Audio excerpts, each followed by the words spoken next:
Hello everyone. Today we will talk about how to fix the app of iRocavery.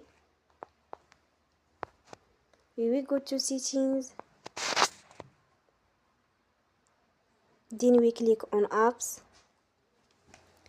After that we will search the app iRocavery and we will click. Then we will on for stop. After that we will go to storage. Then we click on clear cache.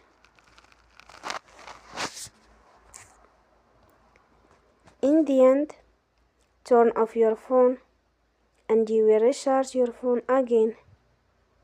Don't forget to support us by like and subscribe.